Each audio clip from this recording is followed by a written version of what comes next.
friends. Welcome to week 8 of the 13-week book launch.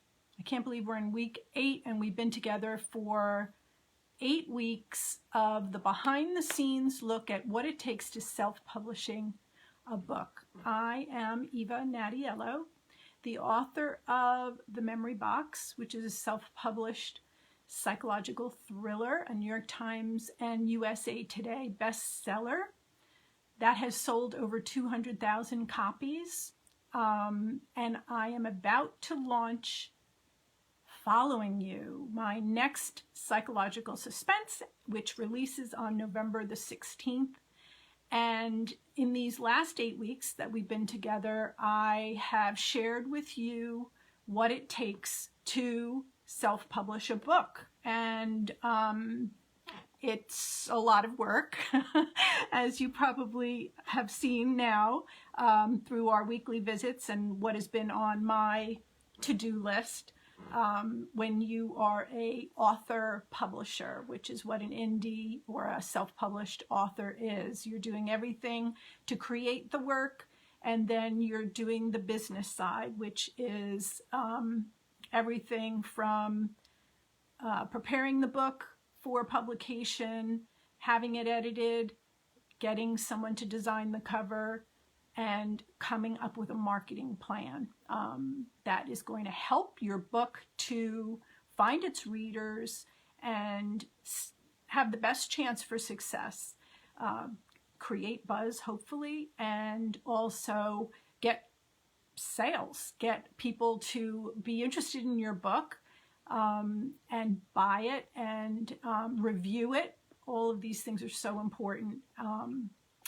So to just review what was on my to-do list for last week, which I talked about last week, a couple of things were creating the media kit, starting to put together the pieces of the media kit, which are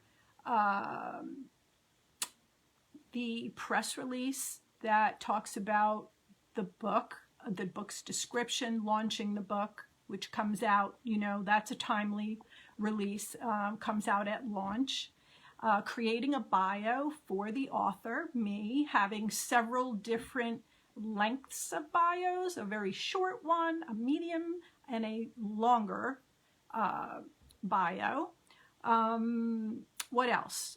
Headshots, maybe photos of giving a reading or a meeting with a book club. These are all really interesting things to have in your media kit. A Q&A.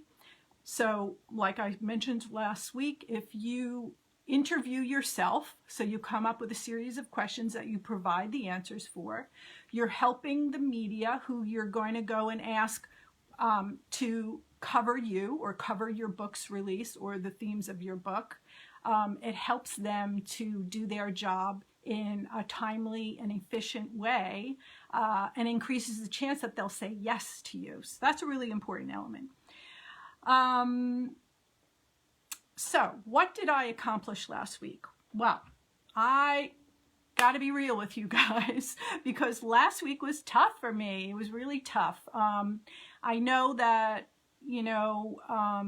I come here on Monday afternoons at 3 and I'm very enthusiastic about my book and launching it and what it takes. You guys know already, if you haven't been able to tell, I love marketing and branding. I just love it. I love thinking about it. I love doing it. But there are weeks that are rough, and last week was rough for me. I was feeling the weight of a lot of things. I was feeling the weight of the pandemic. I was feeling the weight of the news, and I was just burnt out, and I struggled to get the stuff done that I needed to do for the book. And actually one day I did something which is very uncharacteristic. I actually went to the beach. I packed myself a big fat sandwich and a pickle and disgusting stuff, like, I don't even want to go into it. It was just the most delicious lunch ever. And it was one of what I think probably is going to be one of the last beach days in New Jersey. I live in New Jersey, and I took advantage of a beautiful day, bright sun. Oh my gosh, it was everything I needed. It was glorious. And, you know, a friend of mine asked me that day before I even left, she said, you know, can you really take off a day? Are you in a good place that you can take off a day and go to the beach? And I didn't think about it until later in the day. And I thought to myself, in taking that day off, I might have gained 3, you know, instead of not taking it off and then struggling for the next couple of days doing nothing. That one, you know, respite, that day of respite, and it just refreshed me. And I brought a book. I brought Erin Morgenstern's new book, The Author of the Night Circus, which I'm a huge fan of, The Starless Sea. And gosh, she's so amazing. I got lost in that book and the fantasy and the magic of that book, and it was just everything I needed. So I'm back. I'm back this week, and I'm ready to take it on, whatever that's going to be. But I just do want to say, and a lot of you who watch these Facebook Lives are writers, and we don't often think about mental health and what we need in terms of mental health and to keep us going. But if you think about the writer's life, it's really, you write in solitude. It's not like you have a team of people that you're working with. It's very inactive. You know, you're sitting for long periods of time. There are things that you should do to keep yourself healthy, and fresh air, obviously, exercise, socializing, all those things. They need to be part of your days. And so I feel good about taking that day off, and I feel even better, in better shape to get things done this week. So what am I going to do in week 8? This morning, I was putting together some copy points for interviews, the Q&A that I'm working on, or even interviews for podcasts and doing things like that. And I realize it's so funny. I may have mentioned this one other week, but when I think about the themes of following you, it's really interesting how months or years after I finish something do I realize what it's about. You know, I intend, when I start a book, I intend to write about certain things, or I think I'm going to.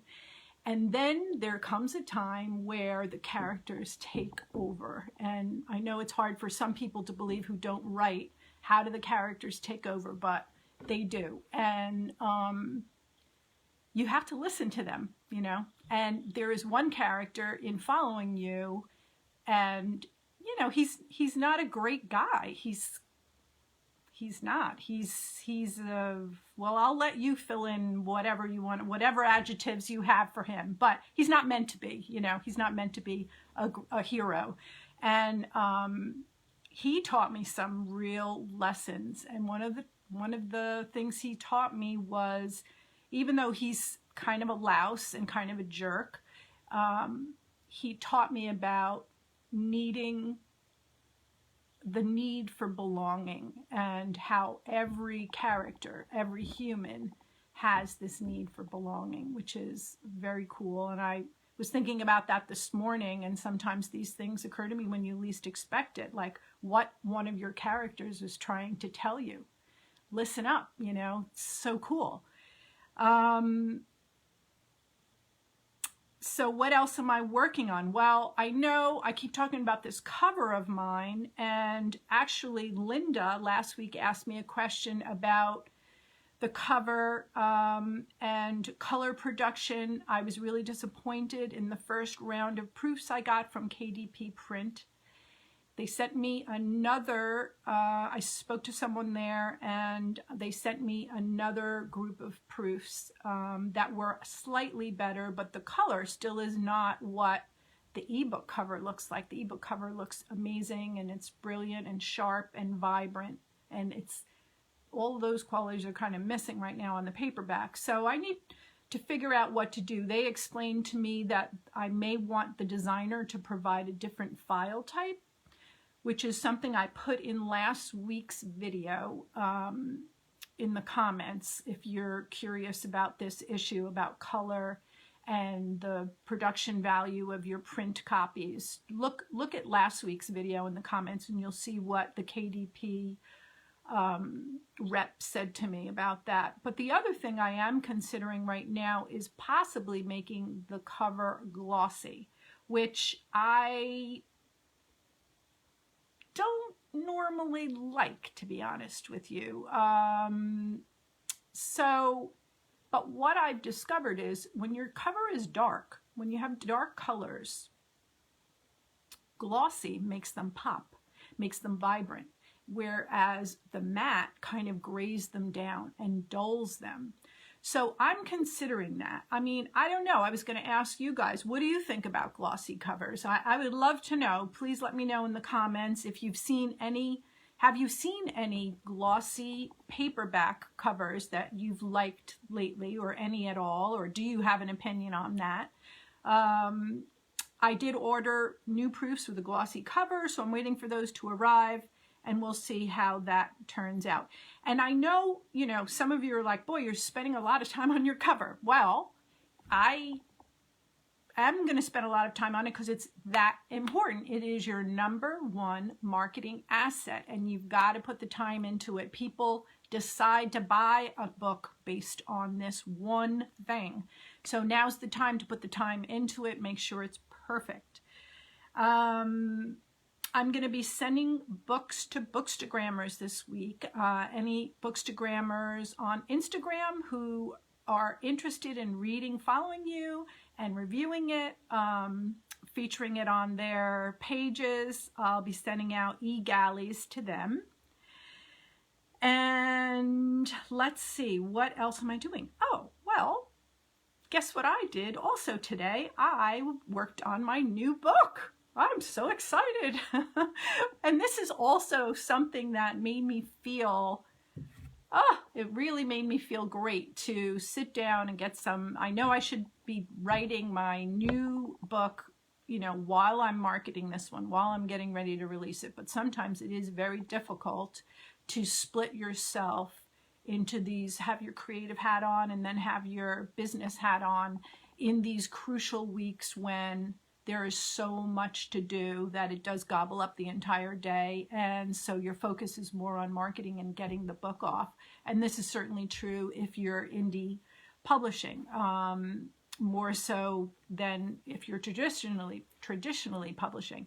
But working on that book this morning, it made me feel fabulous to get those words out. I felt so accomplished, get these characters back in my life, learn a little bit more about them.